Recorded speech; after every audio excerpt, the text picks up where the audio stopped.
सासंग जी, एक दिन की बात हमारी तनकी पत्नी ने कहा कि साकार हरि परमात्मा ने धराधाम पर प्राकट किया है और अभी मौका है, वक्त है, समय है, उनके चरणों में जाकर के अपनी काया रूपी चादर को आप रंग लीजिए। और सासंग जी क्या कहा? हाय चुनरिया मानवता की रंग में रंगवाइली ओ भरतार।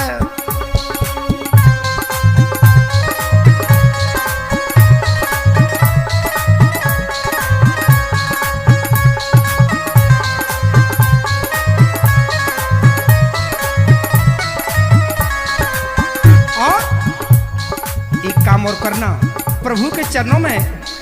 हाय बिना पैसा धन दौलत विश्वहरि जी रंग रही है साकार।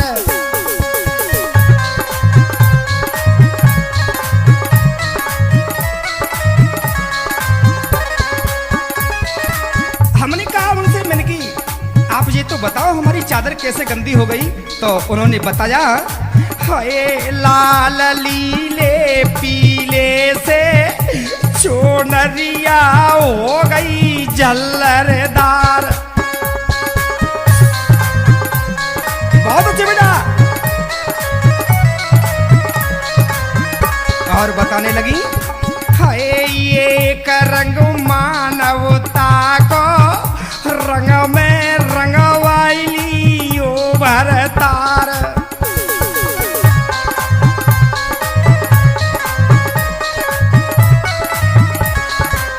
और ये भी कहा आप उनके वचनों पे अगर आप चले गए तो आपका जीवन का उद्धार हो जाएगा।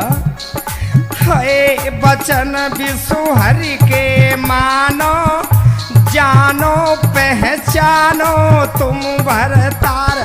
चुनरिया मानवता की रंग में रंगवाइली ओ भरतार।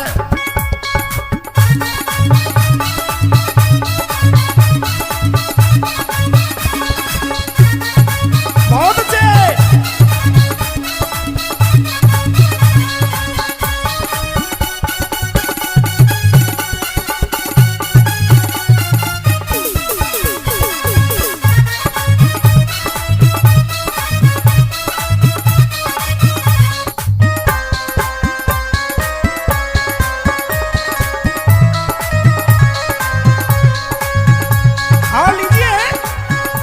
हमारा संजय बेटा जो बड़े भाई का बेटा है, एक दिन उसने भी कहा, है चाचा जी आपकी चादर में बहुत धब्बे हैं, बहुत दाग हैं।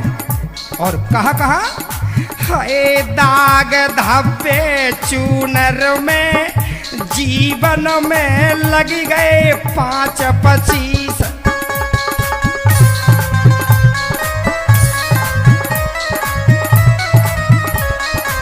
धर्मेंद्र सिंह से सदस रही गए बागी जुर्म लिखे गए जे 40।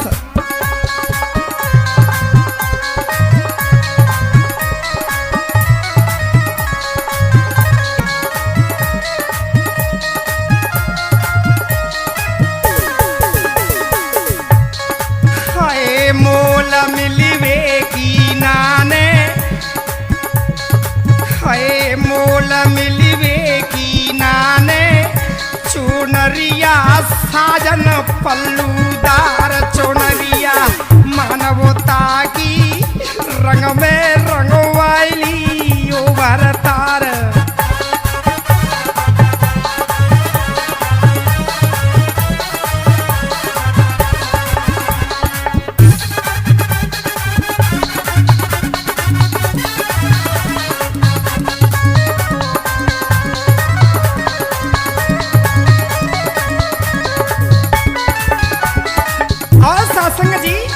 एक दिन हमारे आसाराम बंसल जी आर्यन बेमल साहब ने कहा कि सरपंच साहब, हाय बचन के फूल सितारे चूनर में जड़ दे गोटादार।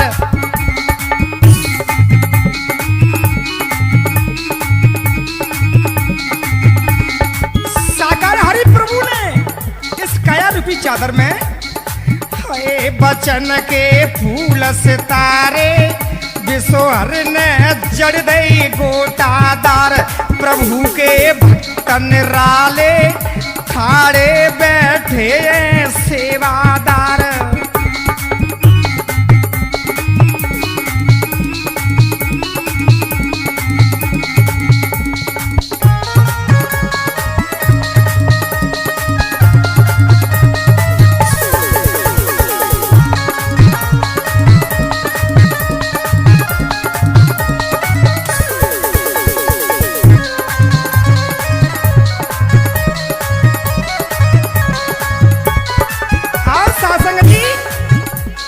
हमारे मन्नी सम्मानी धर्मवीर सिंह कौशल जी कहते हैं सरपंच साहब हाय भरोसा तुम कर लियो चौकी पे बैठी चौकीदार चुनरिया मानवता की रंग में रंगवाली उभरतार।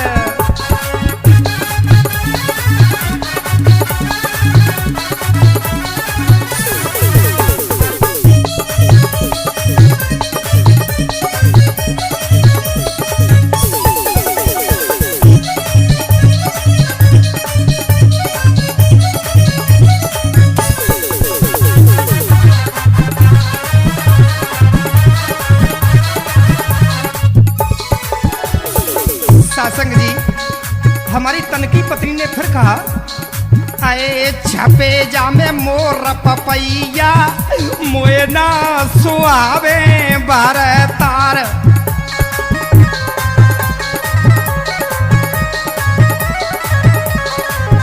तुम्हारी काया रूपी चादर में इतने बर ततैया लगे हुए जैसे बेकारों के हमें सुहाते नहीं।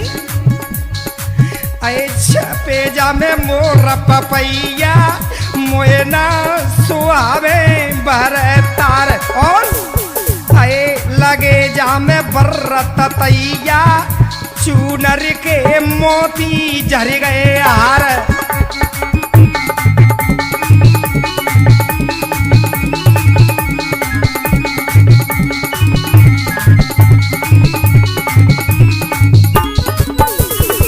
और शासंग जी हमारे अतर सिंह पहलवान ग्राम दैली वाले कहते हैं अरे प्रेम से बोलो भैया विश्वहर मैया की जय जयकार चुनरिया मानवता की रंग में रंगवाली उभरतार।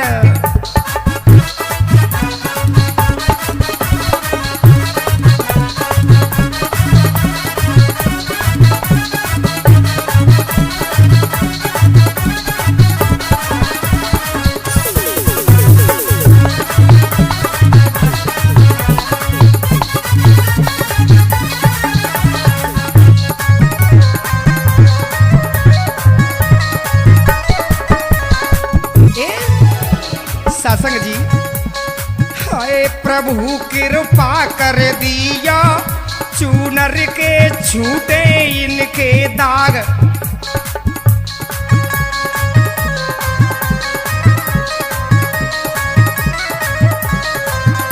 ऋषि भैया हाय और मैं कछु नहीं मांगू लहराई दे सूखे इनके बाग।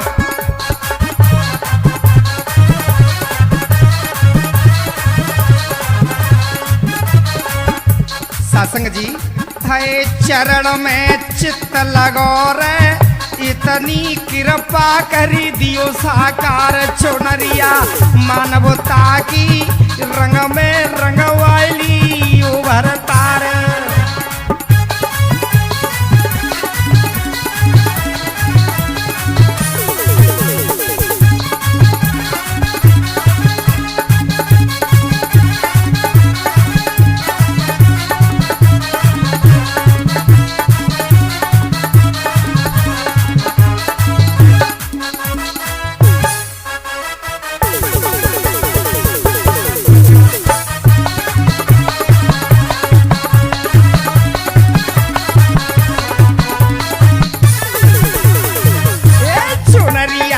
मानवता की रंग में रंगवाली अवतार